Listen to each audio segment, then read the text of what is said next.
एक minute. Hello, जासूस Karamchand speaking. एगो खबर बा। आई? हमके लागता कल सुबह मंत्री राम मनोहर पे हमला होखे वाला बा। ओके। तो के ऊपर ध्यान रखे के बा। Don't worry, Karamchand here. What are you fear? I am coming. Sir, हमनी पुलिस वाला बानी, रउआ एक प्राइवेट जासूस के ही खबर सुनावतानी।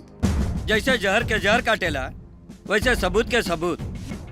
अजय तू तो जानत बड़ा, हमार काम करे का तरीका कुछ अलग बा और ई जासूस हमार सबूत मिटावे खातिर काम आई। वाह सर, रउआ शतरंज के तरह चाल पे चाल चलतानी। कौन सी? सामान पैक कर लो। उधर क्या देख रही हो? मैंने सामान पैक करने के लिए कहा, उसको नहीं। ओके? क्या सर? कमाल का कॉन्ट्रैक्ट मिला है। कौन सी?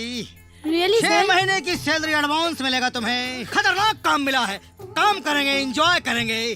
तुम थोड़ा खोलोगी तो अच्छे से काम करोगी डार्लिंग। ओके? तुम अपना दिमाग इस्तेमाल किया करो। जब तुम अपना दिमाग इस्तेमाल करोगी तो मैं तुमको इस्तेमाल करूंगा। हम लोग काम करेंगे साथ में। ओके? ओके सर। आई? अरे बाप रे। अरे अरे अरे क्या हुआ सर? अरे यार रुक। स्कूटी ससुरी खराब हो गई, चलते नहीं के यार। आपसे कितनी बार कहा है नई स्कूटी ले लीजिए या कोई बड़ी गाड़ी ले लीजिए। अरे तथा दिमाग से पैदल हवे क्या? जब देखा तब नहीं लेला। सारा हमारा चिंता लागल हो कि मंत्री राम भरोसे का जान कैसे बची। तोरा स्कूटी के लागल बा। हाँ सर, उनकी चिंता तो मुझे भी है, कहीं उन पर हमला ना हो जाए। हाँ।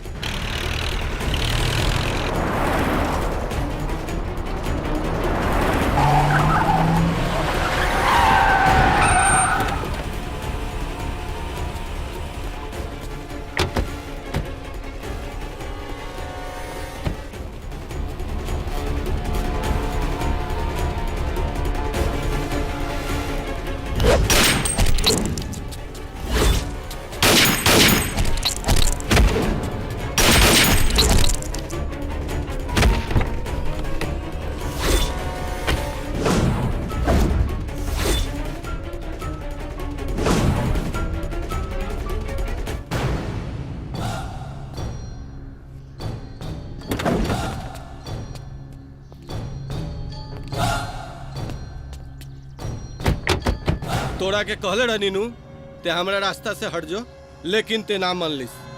आज तोड़ हो जाई काम तमाम। आज तोड़ राम नाम सत्य हो जाई।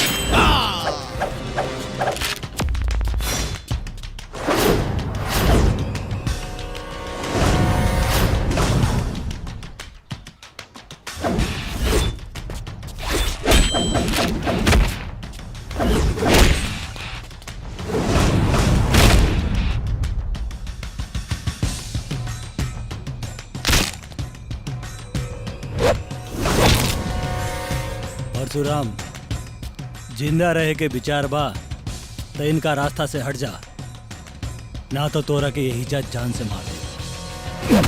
हम देखा तनी तू हमरा के मरबे कि हम तोड़ा के मारबे।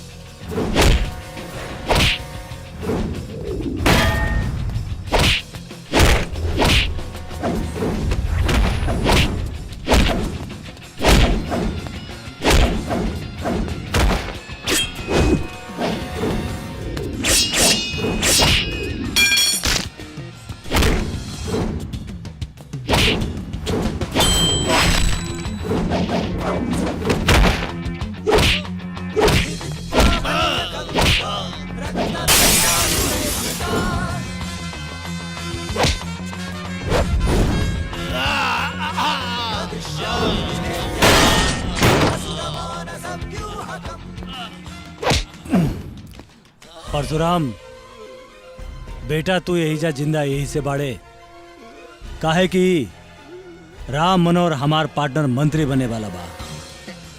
यही से हम तोरा के नहीं खेमले, ना तो अभी तक तोरा के हम कीड़ा जैसे मसल देती। यही से समझावता नहीं बेटा, इनका रास्ता से हट जो।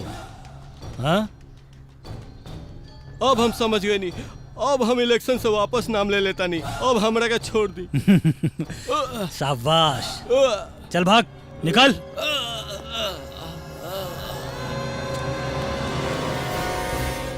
ली मंत्री जी, रउआ रास्ता के रोड़ा निकल गए। अब रउआ के मंत्री बने से कोई ना रोक पाई। धन्यवाद रंजीत जी, रहुआ वजह से हमार जान बच गई और हमार बीच के कांटा भी निकल गई। कोई बात नहीं। अच्छा, हमार कुछ जरूरी काम बा, हम जाता हैं। ठीक